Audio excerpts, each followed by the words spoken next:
welcome everybody back for another episode of Project Creation. Today we got a special guest on the show, the Mr. Friendly, Mr. Bartik. How are you, sir? I'm doing great. I hope everyone out there is having a great time. I'm just excited to be here. I love doing things with other awesome content creators. Oh, do you know any? Could you introduce us? I know Yeah. one here. His name's Plate. I'm not sure who this Zillin guy Yeah. is. Kind of. Yeah. Yeah, he's I hear he some does new person. content, but I'm not so sure about it. Awesome's not really the word that goes with my content. Yeah, I get you. That's why you got to hit up that boot camp, right? Yeah. Going for that boot camp. Yeah, that's We can what. talk about that a little bit today if you want. Oh yeah, dude. We're definitely going to Yeah. be able to get into it. So I just wanted to kind of just get a background on you, Bartik. Just like what made you get into AOC? Like what first sparked it for you? It was the Lazy Peon video for me. So I'm a Okay. relatively new addition for sure. What I would say is I have always wanted to do content creation. Basically full time would be my dream. For those who don't know, the last 3 or 4 years, I helped my brother open a distillery here in Winter Park. So I've been doing That's that, what's up. and it's like a 60 hours of work a week job at a minimum. And it's not my dream. My dream was content creation, but part of it too is like with content creation, you really have to be passionate about what you're doing. Unless you want to be a variety streamer, at some point to be a variety streamer, you just got to be the most entertaining person in the world to make it work. Yeah. And Mhm. yeah, it's doable, but it's way harder to grow as opposed to staying with one tight knit community like Ashes of Creation. So I wanted to get into it, saw the Lazy Peon video, and I was like, this is everything I dreamed of. Like this, Right. literally, I've thought about a bunch of these systems in the past. Like, oh man, I wish some MMO would do this or try this or something like that, and like got into it, and yeah, here we are, 8 months later, 9 months later, something like that. And I took a bunch of time off of work to make content, so I'm just posting YouTube videos and get started a new talk show myself on Wednesdays with some friends, Yep. and yeah, just trying to have fun. Tell And as tell I us a said, little bit of go ahead. tell us a little bit about your content. Like what type of content are you producing, Okay. and maybe even go a little further and let us know like what type of content you would like to produce once the game is actually officially out and we can Yeah. have all the stuff to make it with. Mm-hmm. So I think part of it is you got to be flexible as a content creator. You can't necessarily say Mhm. this is what I'm going to do. So I won't say like It's very true. I'm Very true. yeah, this is all I'm doing. I want to do a lot of different stuff, and whatever my niche ends up being, you got to be open to finding your niche, right? Yeah. So Okay, yeah. right now, I'm making stuff that I think videos about things that I think are somewhat controversial, and videos about things that should, the idea being spark a discussion. Mhm. This is a little Mhm. different from your standard theme box MMO or theme park MMO. So, what are you doing, or how do these systems, or what do these sorry, what do these systems mean for the world of Ashes of Creation, and what is that going to mean for someone who's used to playing just like World of Warcraft or ESO or Final Fantasy, where it's very much a track, right? You know exactly Yep. what you're supposed to do at which point in time. And yeah, so I'm doing those YouTube videos and getting a lot of great comments and discussions from my community out there. Like I'm on this current discussion thread on one of my videos with the guy where I it's just pages long of us Nice. Right. just going back and forth, and both of us understand. Yeah, we're just bringing up different viewpoints and different topics, and just Mhm. we understand that yeah, not everyone's gonna have the same opinion, but here we are, You having want to shout fun. him out? Shout out the dude. Let me pull up his name Yeah, real quick. what's his name, man? Like let's know what the His name name is. is Mark Ong Jang Ko. Oh, there you Okay, go. yeah, that guy's commented on a few of my videos. Nice. Oh, Okay. really? yeah, no, I know. Oh, nice. I Yeah. think he loves discussing, and I told him, Yeah, I he was like, dude, does. I'm loving this thread right now. I Mhm. love this back Mhm. and forth. And yeah, so if you ever check out my content, please leave a comment. Ask me something difficult. Challenge me. Tell me I'm wrong, because I probably am. Yeah. I have just the utmost respect for virtually everything you just said. I think you're coming at it from the right perspective of of just trying to create discussions around the game, especially Mhm. right now because we Yeah. don't have concrete details on a lot of things. We can't do the Right. visual NDA. We can't stream the game. We can't do build guides. We can't do mechanic guides. I mean, so the best way to do it, and I'm essentially doing the same thing on my channel. I'm just trying to create videos that'll get people talking. And it's working for me, and I think it's working for you. And then the Yeah. idea, and I do this in my channel all the time. Matter of fact, I actually had someone comment, and all the comment said was, I'm subscribing for how well you take criticism. And it's because even though I was getting killed on that video, I have a video that I've since unlisted, but it's got like a 3-to-1 dislike to like ratio on it. It's real Ooh, bad. That's rough. It's my most viewed video. It has over 5,000 views on it. But the dislike ratio is crazy. And I finally went ahead and unlisted it because I don't think it goes with my channel anymore. But anyhow, I was just getting killed in the comment section, and I was not going in and like attacking people and causing problems. I Nah, was just, you can't do that. oh, man. hey, get- I, it's you versus the you're right. internet. You know, you can't do that. Right. And I was just like, okay, guys, yeah, I understand. Yeah, let me take a look at my content. Maybe I'm coming at this from the wrong angle. Let me look at it Right. from the way that you're trying to see it or whatever. And I think that's the way to go about it. And in today's day and age, I think even more, that's the way. That's how you do it. So yeah, good on you, man. I think you got the right approach, and you're doing this the right way. Yeah, and it's something like super interesting. When I first started doing Ashes Creation content, a lot of people were super welcoming, super awesome. Like, I think the first 2 days I streamed to like 1 or 2 people, and even when you're doing that, you have to produce content, right? So if Right. you're just sitting there talking to yourself, and like you're literally throwing, like you feel like schizophrenic as you're throwing counter Right. viewpoints back and forth. Right. But then, like, I think it was on the second day, Tavernside Gaming, another awesome guy in the community, threw me Yeah, a we'll raid have of to like get that 50 guy people. on. I like him. Yeah, he's super busy with real life stuff right now. Yeah, He's, for I sure. think he's supposed to be moving to Germany for Oh. a new Air Force listing for him. Yeah, that's what's Uh, up. But yeah, he threw me a raid. Golden Feather has always been super Mm-hmm. supportive. Samurg has thrown me some support in the past, and like, Right. yeah, it was just awesome to see people like happy to have growth. And I think I've said it so many times. That's but important, us as man. yeah, It's so important. it's so important. It makes you feel welcome. It makes you feel validated. It makes you want to work harder to like live up to the standards of some of these people that have been doing it for a while.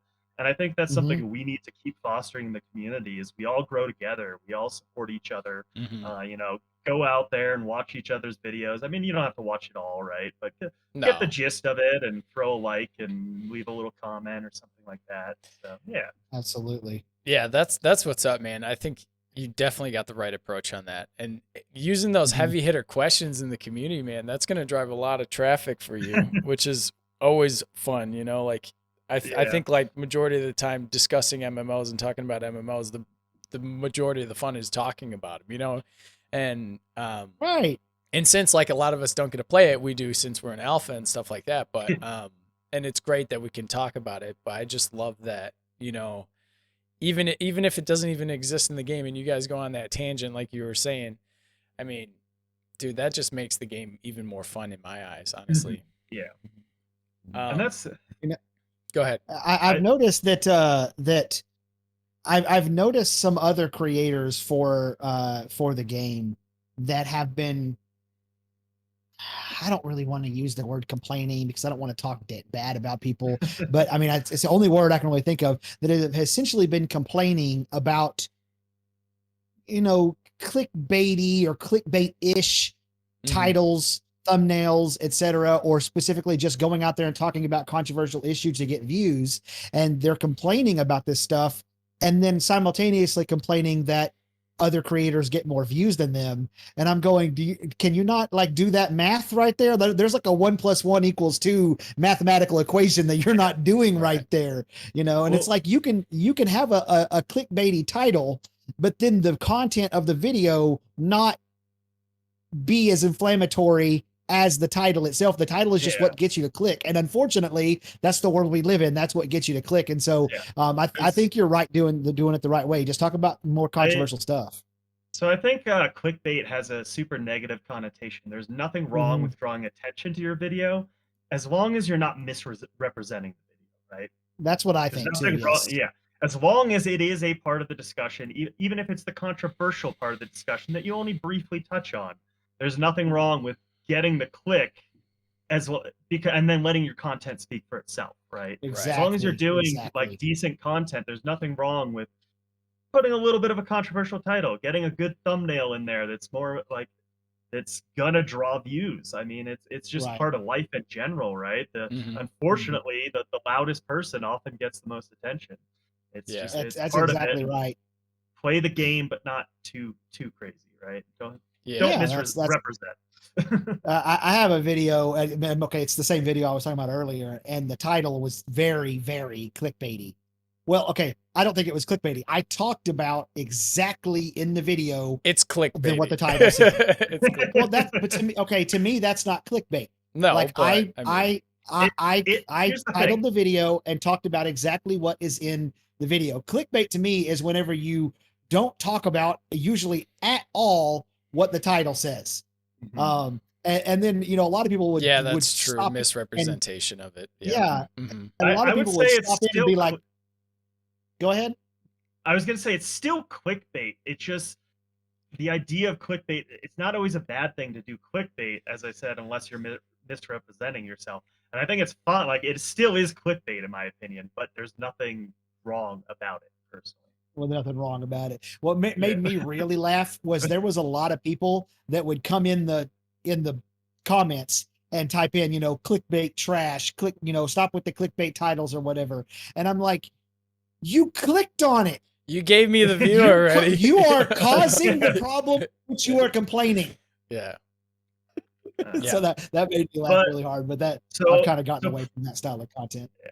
So Plate and I were in the unofficial content creator Discord run by Mhm. BSG or Mhm. BCG. BCG. Sorry. Mhm. BCG, sorry. And Steven actually hopped in this Wednesday during our creator meeting and gave a little speech and some stuff about the official content creator program, what he's looking for, what he expects about a brand ambassador. And Plate, I believe you have I that do. available to people. And Zillin, you haven't heard this, right? No, I haven't heard You this. you weren't in this one, Okay. and this was the one I was talking Mhm. to you about yesterday, Zill. Right. So we're gonna Um, play it for everyone. For those that haven't listened to this or don't have the link because it's a private link, but you guys get a chance to see and hear what Steven talks about with the content creator program and kind of what he wants us content creators to focus on, and what kind of qualifies us for that program and the boot camp and such. So I'm gonna go ahead and play it. Listening Zillin, for there's you a guys, link. yeah, there'll be a link for you. All right, go ahead. You could tell them. Oh, I was gonna say, Zillin, there's a link for you at the timestamp in our chat. Yeah. There. I got Just it. I saw making it. sure. All right. I'm gonna go ahead and play it. Here we go. So yeah, just I don't know, with the content creator program coming up, I don't know, maybe you got some insights. Oh, Maybe yeah. maybe a way to bribe you.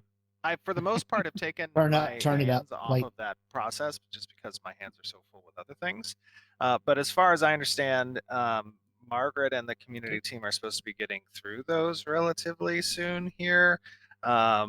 I did definitely advocate in favor of a boot camp program that I think would help to kind of educate aspiring content creators on good practices from a content creation standpoint, as well as perhaps even incorporate some type of buddy system, perhaps with official content creators that might be able to do like goal checks and check-ins.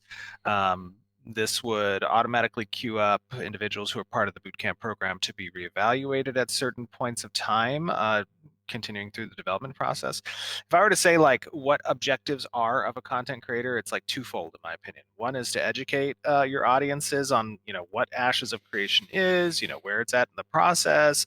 The other thing would be to help channel feedback, right? It's one thing for people to come and say, oh, this is trash, or oh my God, I love it. But like as a content creator, either channeling the rage or the praise into actionable, feedback slash constructive criticisms. I think that's also the important thing. So educating and channeling, I think, are like the two primary roles. Me personally, I'm not a big fan of like overhyping or white knighting or whatever. I do see, and I would kind of express this to content creators who who want to create content around Ashes of Creation and the development. Positivity from at least a support standpoint, like, that's a very valuable thing to the development process. People may not know or think this, but there are real human beings behind the screen on the development side. And while you guys are creating content for your audience, it also is being created and being seen by the developers. So it can be a very motivating or demotivating thing if they see someone that they like or content that they watch on the regular. So just kind of keep that in mind. You're not just creating content for the audience of vast sea of players out there. Your content's going to be seen by the studio as well. Yeah, that's pretty much, I guess, kind of the feedback I'd have. I don't know if you have specific questions you can ask them. I got you. Yeah, so just to pause the video right there and talk about it, as you guys were listening and everybody in chat listening.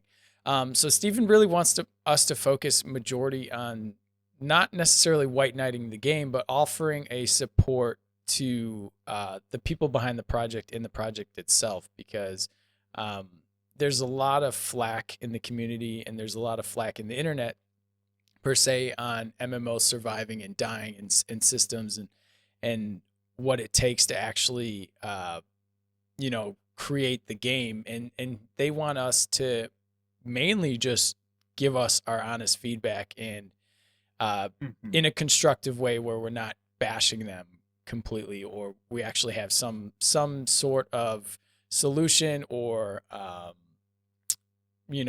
response or reasoning behind why we feel this way and what we do about it. So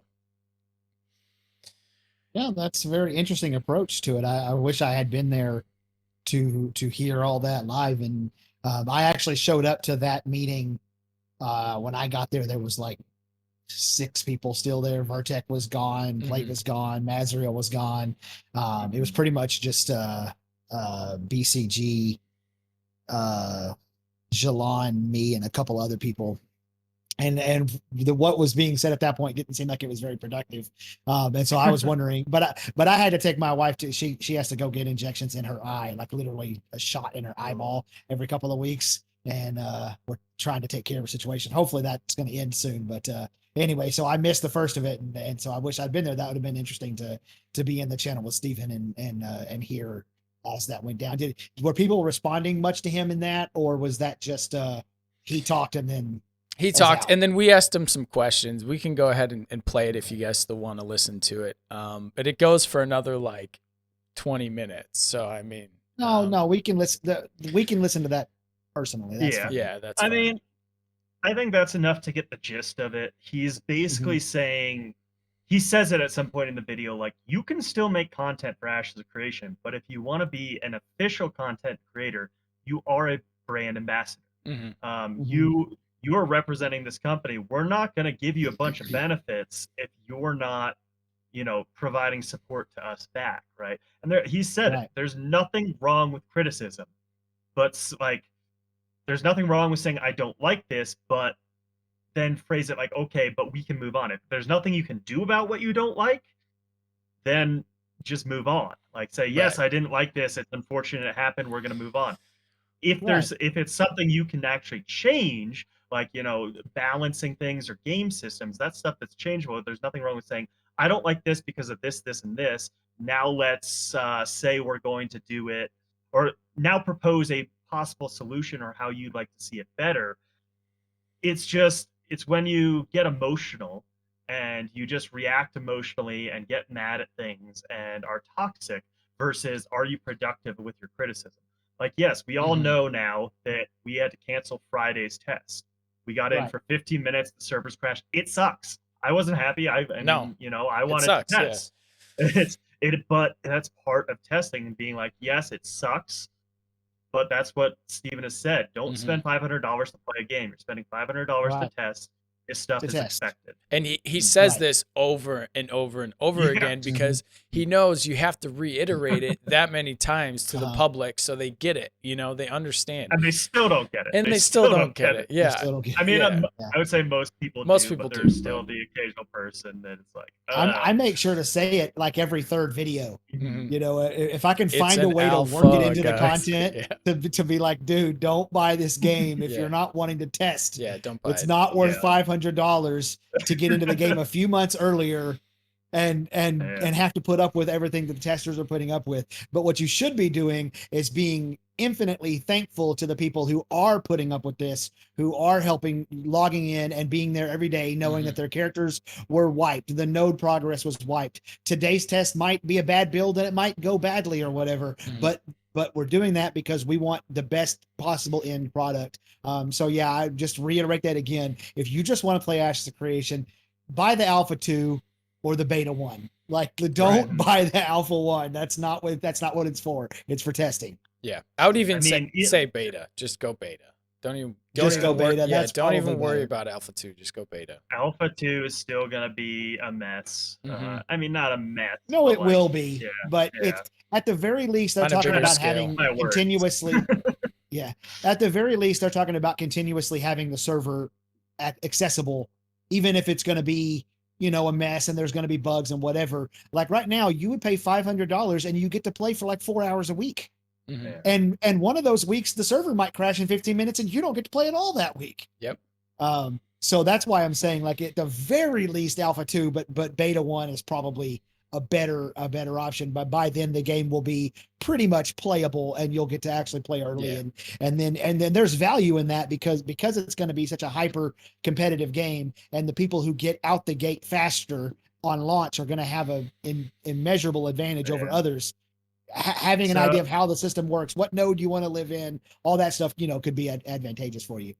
In terms of buying Alpha 1, this says, so I got this. I'm just going to read a comment from my video that says, "Lol, this guy looks like he would pay $500 to test a game." And my response was, "Nah, I wouldn't pay $500 for a game. Would definitely give money to a project I support. I've been very fortunate in my life and give money to a lot of causes I support. So in my opinion, this is a gift. I'm not, this is Mhm. my support for your project. I'm not necessarily just trying to get something out of it. It's Right. me saying, hey, I want to help support this. I want to get into testing. I want to have my feedback heard more readily and help make this game the best I can." Exactly.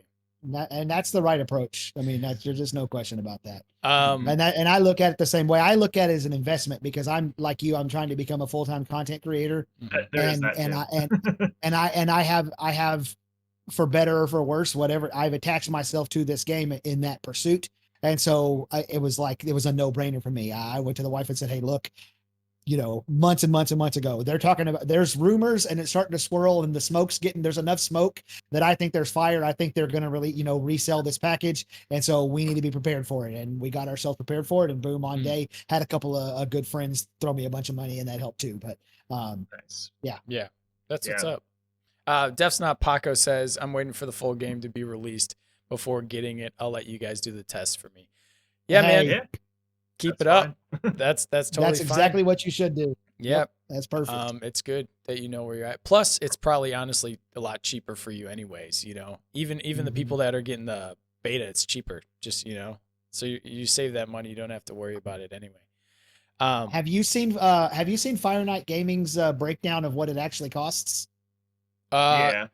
No, I haven't. Is it? Well, yeah, I It's haven't probably seen a lot Fire for your Nights, money, but- though. I mean, it seemed like when I was reading. Well, it's $70. What you're really paying to Mhm. access Alpha 1 is $70. Well, if it's you take $70 out- for Alpha 1, Alpha 2, Beta 1, and Beta 2. And Beta 2. Yeah. oh, so that's you the have, full. you have, Yeah. Yeah. because you're getting all that money worth of time in the game. Mhm. Your month subscription. Mhm. You're getting all that money worth of the premium currency. You're getting all those cosmetics, and so he added up all of that, and the value of it was $430. So you're actually paying $70 for access to all the testing and stuff like that. So I mean, I Um, will now you say can you're argue. taking a little risk to make sure you wanted all that stuff to begin with, right? Yes, Because yes, if the game is not they're successful, you still lost $500. Yeah. Like, but Sure. we're all here because we have faith, right? I mean, we wouldn't be here if we didn't. And Steven's vision is something we all resonate with. So to me, it's a no-brainer. He's put $45 Yeah. million of his own money in. He's a businessman. He didn't make that money by not being a businessman. He's Right. not trying to just be like, well, there goes my money. Oops. Yeah. Yeah. He's trying.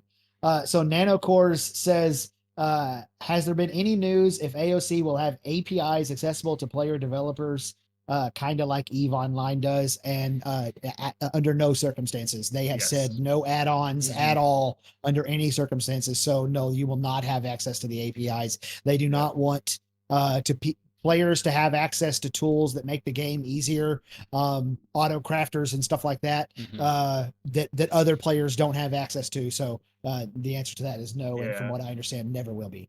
And part of that too, right, is look at a game like World of Warcraft. If you want to go from a brand new player to Mythic rating in World of Warcraft right now, you have to like install and learn how to use like 40 different add-ons. You're just like, the barrier to entry at that point to a new player to even get competitive with some of these old school players is so high that it's ridiculous. People just don't do it. They'll get in and goof around a little bit and then leave. So he's trying to keep that barrier to entry, the amount of knowledge you need to know in the game. It's still super in depth, right? Right. But that doesn't change as you get more and more complex with these add-ons. Yeah.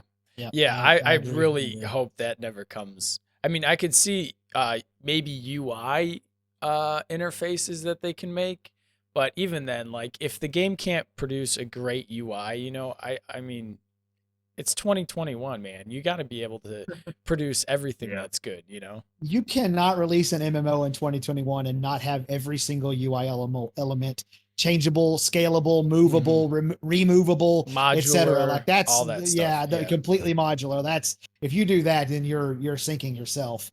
I'm a big advocate for some type of DPS meter, even if it's a DPS meter that only I can see and I don't have to share it with the community or whatever, just because that you use that to know how effective you are or whatever. But outside of that, I don't need anything at all. And if we don't get a DPS meter, I'm not going to throw a fit about it. I would like to have one. Well, I mean, the DPS meter conversation is a 10-hour conversation, if not more. At least. But yeah, what I would say is it's so hard to completely get rid of DPS meters in terms of what people will hack and all this. That's other what stuff. I mean. It's too hard to round. I just don't think it's a big deal one way or another, as long as there aren't a bunch of other add-ons that are tacked onto it. Yeah. And the other have you thing played is, Star Wars: The Old Republic? I have, yeah. Not so for a Star long Wars time. Okay, so SWTOR has the same policy as Ashes of Creation. There are no add-ons. You cannot get add-ons for that game. They don't exist. And they have raids, and they have really difficult raids like mythic level World of Warcraft raids. And there was no way to measure your DPS early in the game, and people were struggling to beat the DPS checks on these bosses because they couldn't tell who was the player that wasn't meeting the DPS checks. Yeah, yeah. Keep going. So what BioWare did was they basically put a little button in the options that you would have to go in and manually click that says enable combat logging to file, and all it did was take your combat log and put it on a file on your computer. And then that allowed other people to come in and build a parser that reads through that file and can tell you what your DPS is. And then you could join, like on purpose through a username and password, join someone else's parsing group. And then everybody that's in that parsing group can see each other's DPS. And so outside of the game, the people who needed to complete the raids had it, but nobody could use it to like shit on some casual DPS in a dungeon or whatever, because you can't tell what their DPS is unless they purposely go join your group, which they wouldn't do. They wouldn't even know how to do. They don't even have the third-party program. And I suspect, and apparently Final Fantasy 14 has the same setup. You're not even allowed to talk about DPS in their game. You'll get banned. So I'm hoping Ashes of Creation ends up with the same system. That's what I'm hoping ends up happening. The other interesting thing is I don't think Ashes of Creation is going to be the MMO a lot of people are used to. I don't think it's going to be this hardcore, mechanically based yeah, when a lot of the raids are open world, like you're Mhm. worried about the enemy coming in and disrupting you, not necessarily the boss itself. And I'm not saying the bosses aren't going to be hard, but it's more going to be about how efficiently you farm. You're trying to get enough like Mhm. resources quickly. It's not, and there will be hard stuff, I'm sure, but like I don't think it's going to be the same aspect of you're spending, thousands of attempts on this boss or, whatever it is for these mythic raiders and WoW, just like trying to figure out the mechanics and do everything perfectly. I don't see a fight quite being as in depth as that in Ashes. I think the PvE side, all the different aspects coming together are what make the game, not necessarily one aspect being like, as I always call raiding in WoW, this mini game within the game. And I Mhm. absolutely Mhm. love mythic raiding in WoW, but it is not a representation of an overall world, right? Right. You're with your Yep. 25 friends Yep. playing together, whereas this is a huge immersive world with all these interconnected things going on, and that's what creates the content, not necessarily just super hardcore mechanical rating. Yeah. Right. I've actually said a whole bunch of times that over time, because the realization that this game's not going to have super hardcore mechanical rating, that realization has sunk in. And that made me be like, oh, is this game even the game for me? And I started questioning a lot of things. Yeah. And Right. it finally dawned on me that super hardcore mechanical rating is actually just a stand-in for real content. Like that's something they put in the game because there's nothing to freaking do once you reach max level, and they Mhm. had to give you something to do. Otherwise, you'd subscribe and leave the game. Whereas Ashes of Creation, you're not going to be worried about trying to take down that boss on the hardest difficulty because your node's getting sieged. Yeah. You know, If anything, you need to, Yeah, you're trying to take down the raid boss to get that buff to help you in the siege, you know? right, yeah, yeah, right. So it's a lot So once different. I realized that, yeah, yeah. I think you're dead And on, that's the man. thing. I mean, and that's, as I said, that was part of my YouTube content. Like part of my goal is to try and, because I have played some more hardcore sandbox MMOs, and um like Eve Online, the amount of depth, like people just like Mhm. literally going undercover for months as some Mhm. guy in a new guild to get information for espionage tactics. Like Yep, the amount of depth that is, and this, like, let's be real, Ashes of Creation is Eve Online yep. toned down a High little bit fantasy. and in a fantasy world. Yeah. Yeah. You Yep. have an actual like world around you as opposed, yeah. Um, and so yeah, I'm trying to get people to understand what a sandbox is, and this is, you're probably going to want to play with a group. You can play solo, but Yep. even if you play solo, you're going to need to have good relations with whoever's in control of the geographic region around you. Mhm. Or be on a Yeah, it's good just, node, like you have to yeah, be. yeah. Mhm. Well, I mean, if no one in that node knows you, right? Like if the controlling node is like one of these large guilds and you're not a member of it and they don't like you, they are just boom, you're an enemy of the state, and it's like, well, I had a freehold here, but I guess that's not the case Yeah, anymore. no one Yeah. helps you. Yeah, that's another thing. Yeah. That's like where it gets super political too. And I hope well, I know that the mayors are going to abuse their powers a lot, especially in certain nodes that it's like almost metropolis level. You need to. But yeah, like I just think there's going to be a lot of general citizens, and there has to be, because they're going to be the ones that are going to have to also fill in for the support of the raids and sieges. It's just not going to be the guilds that are going to be able to work up the node. You need a lot of players. They've said it time and time again. It's not one guild. It's not probably even two guilds. You're going to have a community. And even though that the guild per se becomes almost like a dominant guild on that node, it doesn't mean they own the node. The node, I feel the nodes now, after looking at all this, and the more I play the game actually in the alpha, the nodes are like out of the guild's control, honestly. Like I feel Yeah, like yeah. they're I way bigger than us. I have a video that I'm working on right now that is covering that exact topic that you're Hmm. talking about right there. Did you feel I that when think you were playing?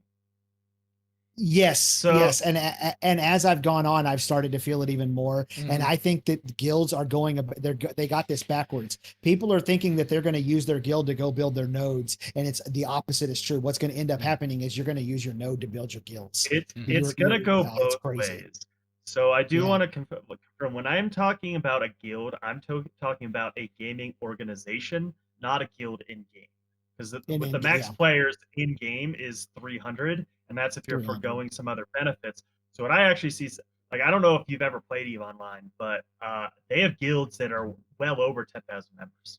Yes, well over. yes. So there will be guilds that come into this game, and yes, they're not all a part of the in-game guild, but they are going to dominate.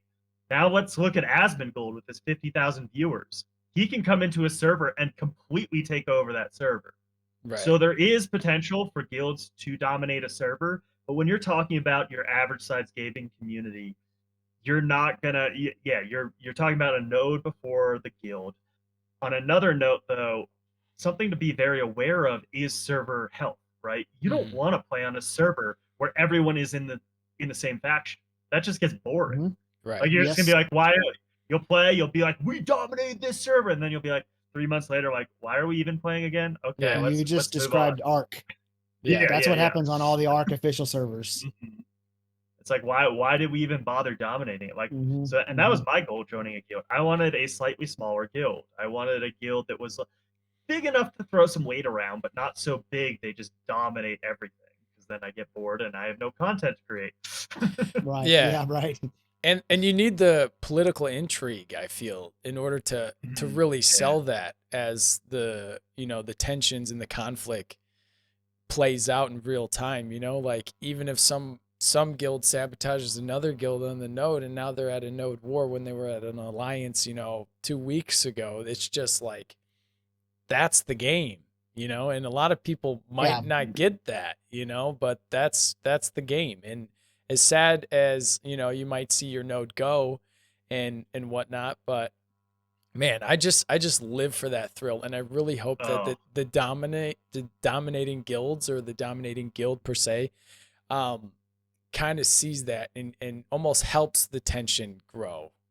Doesn't necessarily just want to come in. Oh, it's gonna grow. It'll grow, yeah, for sure. But I just hope So that here's the thing. yeah, it's untouchable. Here's the thing about the Asmongold 50,000 people, or the guilds that have 10,000 people and all that stuff. It's not just a 300 person per guild cap. It's also a 4 guilds per alliance cap. So the maximum you can have in an alliance is 1,200 people. Because I'm like legit at math. And you can have multiple so- alliances too. It's not just one alliance. Right. You can be in multiple alliances, not but in they've mechanics-wise. right. They've actually created some systems that are going to put alliances. It's going to be very difficult to have that many players all pulling in the same direction, because there's no specific area of the game supports that many players to be pulling in the same direction, because everything is built to force players into conflict with one another. And so while I do believe that there are going to be some attempts early on to have these massive conglomerates, I don't think that it's going to work in the long run, because people are going to break away to go pursue their own individual goals when they realize that whatever the guild or a conglomerate that they're associated with is pulling in a different direction than they need to go to accomplish whatever their individual goal is. Well, what I will say is, don't underestimate gamers, because it's definitely going to happen. Yeah. But it's not. I They'll don't find a think way. it's. I don't think it's going to be the commonplace. I don't think it's going to be every server is just dominated by one large guild, one faction. I think, and what there's a really good quote on the wiki from our late and great Jeffrey Bard that talks Jeffrey about Bard. world history, and they say they want to keep track of the world history on each server and make that available to the public. So when you're coming in as a new player, you can go through the servers Thanks and for the see follow. what their history. Yeah, see what their history is. You can see if that world is constantly at war, nodes are shifting and different, or you can see if no node has been damaged or gone to war. So you can see the whole history and choose what kind of server you want to play on. Yeah. Dude, not only is that a brilliant idea, and I love that immediately got me to thinking, like, because I started trying, I've been thinking about all the different types of content creators that are going to be able to thrive with this game when it launches. Because right now, obviously, it's a lot harder, and the different things you could do. Imagine somebody who digs into that history that's published by that's by them and goes and tracks down the players in game who are part of it and interviews them and puts together YouTube videos that tells the world history of servers. Like, that's awesome. That would be cool. That'd And be I cool mean- content, by the way.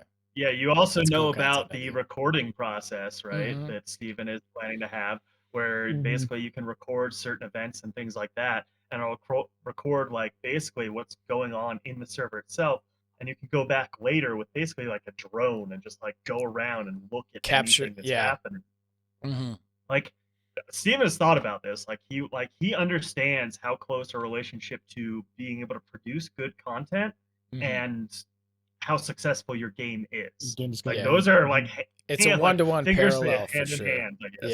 Yeah. Mm-hmm. Yeah, a And lot he- of older MMOs are now desperately trying to get content creators to start creating content and get partnered with them. So they, You know, yeah. but it's like they don't have the tools built in the game like this to do that. But yeah, Star Wars Well, it's Old all Republic's new. doing that. Albion Online is doing that. Like, a lot of those games are desperately trying to get creators that'll create for their game specifically. So more people are Yeah. realizing it's good that Steven's on the forefront of that. If you Uh-huh. build it, they will come. You know. Yeah. That's what I like to say.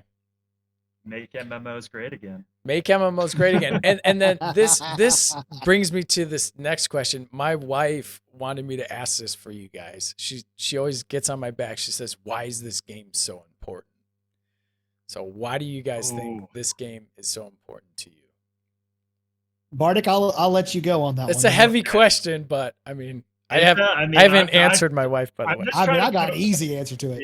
Yeah. Well, I have said it so many times already. I'm just trying to put my thoughts in order to say it in the right way. There's a couple different things. The first being a major success in terms of shaking up the genre, getting out of this The Dark Ages. Getting out of yeah, WoW Dark- Shadow. Yes, Dark Ages, but like this idea that everyone needs to be on a fair playing field and there needs to be catch-up mechanics, and like this idea that like Hand holding, all that stuff. yeah, hand holding. It's like, no, we want to feel accomplished in what we do. We want to work hard for something and feel like we accomplished something. The other aspect is what it means for the genre in general. A success for a game like this, including the idea of open development, is just huge. Because right now, games are just like stuck in this stage where they're like there's no interaction between the developers and the players. Mhm. They don't listen to their player base. They just monetize. They try to do all this crap rather than making a game. Like the developers nowadays are not true gamers. Is what it comes down Yeah. to. They're listening to the board Suits. of directors. Yeah, they're suits. They want to make money, and that's all they care about. Rather than realizing like it's a combination of both. When you are a good, when you have good public relations, you listen to your people, you're a good social organization, you do good things outside of just what you're producing business wise. You're doing good charity work, like the charity live stream and stuff like that. Mhm. Steven is trying to set up a positive company overall. And so their success means a lot to actually changing the industry in general towards companies realizing, there's a term for it in business, but positive, I forget it. Influence type. Yeah. Where you're being a good influence overall, even though yes, you are creating a product and you are creating money. Mhm. I mean, so yeah, Yeah. I guess that's where You're that's where changing I'm that at. whole You're changing the whole idea of what it is to be an MMO and to succeed in 2021 plus. Right. Yeah. Go ahead, For Zill. me- with your For my, thanks for the my follow answer on too. that. Go- For me, it's so I'm older than most of the people that watch my content and all that. I'm about to turn 41 years old, and I've been doing Mhm. MMOs since I was 17, 18 years old. I was there at the very beginning of Ultima Online. And I've played virtually every MMO every major MMO you can name. I've played it. I at least played it. Some of them I played rather extensively, and I've watched slowly as the genre has degenerated. And of course, World of Warcraft. And I don't mean to denigrate World of Warcraft, because it did something amazing, bringing this entire genre into the forefront, because it was really, really a niche thing before World of Warcraft. But it definitely introduced a style of game. And then the public, what makes it worse is all the publishers and developers all just tried to eat World of Warcraft's cake instead of making their own damn Right. cake. Right. And so they keep making the Break same the game mold. over and over and over and over and over again. And I'm so sick of that. And so getting to be on the ground floor of a game that is not trying to be World of Warcraft. People call it the WoW killer, and I'm like, A, it's not the WoW killer. B, it's not trying to be the WoW killer, and C, it shouldn't even be trying to be the WoW killer. It should be trying to be the best goddamn Ashes of Creation game that's ever been made. That's what they should be trying to do, and everything that I can tell, that's what they're doing. And then that was my feeling initially, and then I started paying attention to Intrepid, to the studio itself, to the people that are behind the project, Right. listening to Steven, watching Steven. And I honestly wonder what MMO out there right now could produce the live streams like they do. Like the personalities behind this company are awesome. They're so funny, they're friendly, they're engaging, they're charming, Mhm. all that stuff. And like somebody as amazing as Jeffrey Bard leaves, and they just bring in this KMAT guy, and maybe he doesn't have like the Straight the- stone. the Yeah. flamboyancy or the extravagance of Jeffrey Bard, but he still had a funny personality. He still He was does, great with the yeah. one-liners, Well, and the community went nuts for this guy. They loved him immediately. Mhm. And I love that. And I- then the open development, it's just amazing. I have two things to say on that. Right on. First, I will always miss Thomas the Tank. Always. Yeah, I know, right? That is Every something that stream. you will never have. You Yeah. will never have Thomas the Tank. Yeah. But the other thing, like, I am a very dry, sarcastic guy. I I love Steven's trolling, like good natured Me trolling, too. right? Right. Not toxic Yes, trolling. yes. I love Sandalwood, mean- man. yeah. But like Nick P just resonated with me. Like some of his just like one line was just like cut. I was just like, yes, I love you right now. Yeah. So I mean, yeah, we're all gonna miss Jeffrey Bard. No one knows the real reasons he's leaving, right? There are so many possibilities. It's timed with them moving into the new studio. Like I'm kind of guessing, there might have been some stuff with how much time he has to put in for a project like this. And he's got a 3 to 5 year old daughter and a Yeah. wife. Like, Could just be That's gotta work be life hard. scenario, Preach. you know? Yep. Yeah. and then Yep. the Preach. other, and this is mostly a meme, just saying it, but Ashes of Creation VR, Right. Yeah. Yeah. Yeah, that's what a he's dream. really going to do. Steven contracted him Right. out to a different company to go learn about VR so they can go and come back. And he's like, oh, Jeffrey Bard's back. It's like we're doing That'd be so VR. amazing. Yeah. Like getting Oh, closer to that nuts. full dive scenario. Yeah. If it was good, I mean, I'd play it. you Yeah. know? Yeah, well, yeah. I mean, so here's what I think. I mean, and once again, this is me just projecting my thoughts. I was like, I think VR in terms of taverns and tavern games would be so fun. Mhm. Like you can go Yeah. to VR when you get into the tavern, and there can be someone over there playing some music, and you can like walk A up bard, to a poker right? table. yeah. Yeah, Yeah. I think that Of would course, be of course, really Bardic cool. would bring that up. Yeah, I know, right? That's good though. I'm so bad with music. I can't do music. I was I was honestly gonna ask you to play something for us. I don't. I've been told I'm tone deaf. I'm not good with music. Okay. There are a lot of other types of bards, though. I'll tell the stories. Tell the story. That's exactly right. That's But, exactly right. yeah. Yeah. As I said, that's just me projecting out. But I thought the tavern side of would be a really cool way to implement it. It's not too crazy, right? That'd it's be not fun. Like full dive, but a chance to get in with your friends and walk around at someone's tavern and hang out. Yeah, especially I feel like that can work really well on freeholds too, like Mhm. you can go to each Yeah. other's freeholds and Mhm. like you could do crafting. Yeah. You can make swords, and use their Yeah. stuff and use like their skill ups and whatnot. So I mean, yeah, that definitely opens it up, for potential in the future, hopefully the near future with all What that. what I got out of when I was reading between the lines when Steven was talking about the going, and this was like stitching together things that he said in several different places. Mhm. I felt like, what's the name of the company he left for? Does anybody remember? I don't remember. It's a I don't VR company. remember. Yeah, I don't remember. But I felt like they got an IP, a game and an IP that Skydance, we all that's it. know and love. Scott, yes. Thanks, Huff Money. That they haven't they have an IP for a game that we all, or a game for an IP that we all know and love. I don't know what it'd be, Lord of the Rings, Star Wars, name a game everybody loves, Mass Effect, who knows?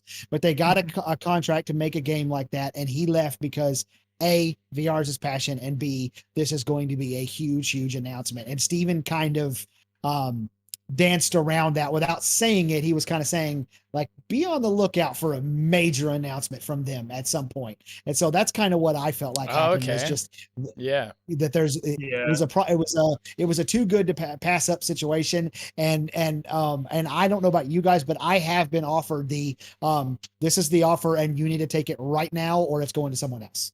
Yeah. I have been offered that before. And so maybe he was like, oh, okay, I'll take it, Mhm. Yeah. So- The other thing too is like he's been with the company for a long time in terms of tech jobs, right? People Mhm. bounce from tech Yeah. jobs pretty quick. Yes, they do. And he came in. He's never been a lead game dev before. He came in, and when he came in, a lot of people were actually questioning him. They're like, I mean, he doesn't really have the experience for something like this. Are you sure? Like, and then He's fit to lead. and then yeah, he's came in. He's learned a lot. Obviously, I'm guessing Steven gave him a great recommendation, and it seems like they left on really good terms. Yeah. I mean, I would say, obviously it sucks to see him go. I don't think it has any bearing on this project. I just don't. No. He was You- really you good could- for the you could project, tell. though. I thought he He was. was, He had a really bright mind, and like as soon as you knew when he was talking, you listen just because of what his ideas he brought to the table and how he implemented it. you know? Yeah. What I was saying is I don't think it means like the project's gonna fail. I don't No. think it means. I don't think it has any bearing. Like him leaving wasn't because he thinks the project is gonna fail. It's Mhm. just a bunch of between life decisions, a great opportunity, passions, all that kind It of all, stuff. yeah, It all conversion in one spot. perfect. Yeah, perfect there's no solution. question about Yeah. that. And from what I can tell, and this goes back to what I was talking about earlier with the people behind the project, it seems like Steven has a knack for that. And I've known people like this throughout my life. Mhm. Like he's a successful businessman and made a lot of money, and that's awesome. But like his real knack is HR. Like he Mhm. knows people and he can spot the talent and potential in people and put them in positions to succeed. And so, and that seems to be something that he's done, because everybody that we get to see that interfaces with the public at all, they're always so competent and so funny and charming and all that stuff. And it's like, I think Steven just has a knack for that maybe, a lot of other people don't have. And I can tell you, from coming from corporate America at times in my life, that's a rare thing to have It at the is. top of a also- company. Mhm. They aren't usually good at that. No. It's also an interesting thing, and this is something I learned a lot when we opened our distillery, is finding the people that are going to make a really good culture. I think Mhm. be it like That's what I'm talking being about. happy at work, money is only a very small portion of that. Very Mhm. small. If you foster a bunch of people that have similar interests, they enjoy hanging out with each other, they have hobbies on the side, and you Right. do a lot of stuff together, you can foster without like, I mean, we started on a bootstrap budget, so we had to hire people that didn't necessarily always have the experience. But by the time you got them in, built up an awesome culture, they just put all the effort in to get up to that experience, Right. and they Yep. became huge assets. And then you're like looking at it like, all right, this all worked out. As opposed to if when you foster a negative culture, when you foster a Stress and deadlines stress. and all that yeah, bullshit. and you want Yep. some of those. You right? need want it, some of those yeah, 'cause to keep people going and to keep them in line and stuff. But yeah, completely right. It is about the culture, and I think the culture with Intrepid is really good. I've seen a lot of Yeah, other 100%. companies out there. The culture's not so great, so I definitely like that for them, for sure. Mhm. So hopefully that And answers the question for your wife. Yeah, Yeah. yeah. I'll let her know. I'm sure she's still gonna want my opinion, but that's all right. We'll go into. Yours. All right, On so why- well, I mean, it's why is it's it so important to you? for me, honestly, yeah, it's really the as much as we say it, but I really feel that this is gonna create the game is gonna create a new direction totally for MMOs and what Mhm. succeeds and what gives the players something new to do. Because MMOs for a long time were just so stale and so the same, and whether it be the Dark Ages or the WoW clones or whatever it is, they didn't innovate. And in tech and in Yep. games and in life, you have to innovate. And if you don't innovate, you die. So I love that Steven brings different core systems from other games I really like RTS games and action games and different things, and incorporates it all in one. That's something truly special. And Yeah. if it works and it's not overbearing and just cluttered, then man, you got a recipe for success right there. So that's Mhm. what it really means for me. And the fact that I just want to play another MMO, Yeah. I just want I- to sink hours into it. I'm sorry. I love the grind. I very much see this game being like, what's that Family Guy thing? Ooh, piece of candy. Ooh, Yeah. piece of candy. You just constantly like over here, over here, over here. More to do, more to do. Yeah. Yeah, exactly, man. That's so true. That's so true. And then we'll just ask one more question, then we'll wrap up for today. But if you guys had a favorite part to the game that you're really looking forward to system-wise, what would it be? If it even hasn't been implemented, or it's just the raw system as we've played in the alpha and stuff. Yeah. I mean, so what I'm gonna say is I just can't wait to see. I mean, it's an RPG. We all want to role play our characters, so I can't wait to see the cross-class and augment system start to take form. Mhm. That's just such exciting stuff to me to get into builds and yeah, I didn't really cover it before where I wanted to go with my channel, but like I'm a huge Path of Exile, and Okay. I don't really play Diablo 3. I used to, but like I like action RPGs, and I love that idea of just like all these different builds you can try that are unique, have different roles, do different things better, um, and just insane amount of depth to delve into and get into the math behind. So like for me to start seeing that, and we won't see that till Alpha 2, so we're probably at least guessing 6 months out Right. from Alpha 2. 6 I don't months, know yeah. exactly. Yeah. But to start seeing that take form, I am just so excited because it's an RPG. You want to resonate with your character. Yeah. Yep. That's a great Yep. system. I really can't wait to test out. I know. What about you, Zil? I agree. Man, there's some level of don't make me choose going on here because Too I many just- options. Yeah. Yeah. the node system's amazing, and what they're doing with the caravans and how they're forcing conflict and cooperation between sets of players with that system is amazing, and there's all kinds of stuff.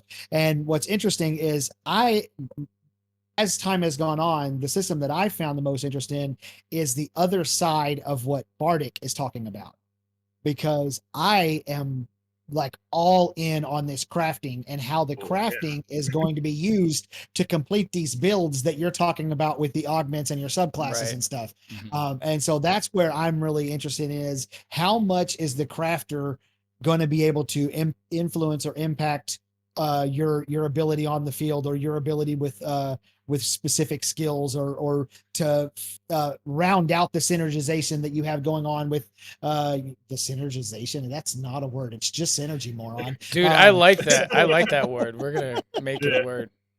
round out the Webster. synergy that you have going on with your build and your augment choices of the stuff that you made. So Mhm. the crafting is what's really been appealing to me soon. And just like Bardic, my future plans for the channel is very theory crafting, build guide That's cool. heavy. That's where I want to go with it in the future. We'll have to Maybe do he and some I can collab. collaborate on some. Yeah, That yeah. sounds fun. Yeah. You guys should, man. Um, That's really Yeah, cool. what before Plate goes in, I was gonna say the same thing. I'm so torn. There's so many things I'm excited for. Like crafting is one of them. The other, like, I picked something much more immediate. I think crafting is gonna be something that we don't see until betas. Mhm. We'll see like Yeah. base I implementation. think Alpha but 2 you will can't- see the structure a little bit. Yeah. We'll see the structure, but we won't see how it all affects everything and the Mhm. interconnectedness and how you have to get resources from point A to point B to get crafting done. So like overall for me, like the most exciting thing is seeing this interconnected world of spider Mhm. webs and you're just trying Right. to figure it all out. Yeah. But Plate, But what do you I think it's Go ahead. Oh, Go go ahead. ahead. I'll keep going. Oh, man. I was just going to say, I think it's cool that they really have found ways to interweave, like you just said, like every system is woven through every other system in the game. And so it all affects everything. And so what you just said there is perfect. And I actually talked a little bit about that in the very first YouTube video I ever made. Yeah. Yeah, it'll definitely be interesting how like crafting influences the world and how the crafting goods itself make it way around, to different parts of the world and the specialty behind crafted gear and crafted professions and all that. For me personally, all right, so at first I really liked the combat system and I was like desperate to try the combat. And now that I have tried the combat, now my aspirations kind of lie with how naval combat's going to go and how the whole idea of ships being in an MMO and ferrying goods and trade routes and all that stuff we get to see it on land, but now I want to see it on water type of thing. And I want to see how the coastal nodes per se are different and dictate that region opposed to just a landlocked node. And I want to see that kind of that play out, and that play between the two. So that's pretty much for me. And also I would want to see just what players do in the world, just the what they come up with, and like if the systems that they implement actually take form and work the way Intrepid intends on them to work, that's another big thing with me. But think about how Steven feels about what you just said. Mhm. Like, imagine what a day it's going to be, launch day, and Steven just gets to sit back and watch the analytics and watch the numbers of all the things that all the players are doing in the game that he built, Yeah. Oh my God, that's going to be a glorious day for him. Yeah. Yeah, I did that. Yeah. He's just going to be smoking a cigarette. He doesn't even smoke. No, you'll have the cigar that's just burning on the side. Yeah. Drinking water out of a wine glass. His ducks in the background, or geese. And whatever. so like just a little bit of mechanics behind the Seafarer. Like I'm super curious to see how water mounts, like a group on water mounts shape up to like a ship to shape up to an armada of ships, shape up to like, I mean, I'm assuming ships are going to be very much like mounts where you have to build either into like, cargo capacity, weapon strength, HP, speed. Like there's going to be all these stats that you have to kind of like choose between, and like build you your might ship. end up with you might end up with like a bunch of ships all together that work together to allow you to actually get stuff across the sea without just getting wrecked. And then there's black sails over here. Yep. Then there's black sails being pirates. But yeah, that's just a little bit of stuff, guys. I hope you guys liked today's episode. Thanks, Bartek and Zil, for coming on the show again. It was really a blast having you, man. Yeah, dude, it's been great having you on the show.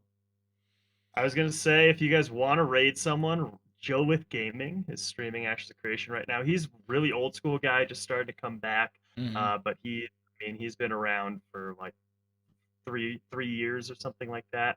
So yeah, if you want to throw him a raid, you're welcome to, or tell me to not.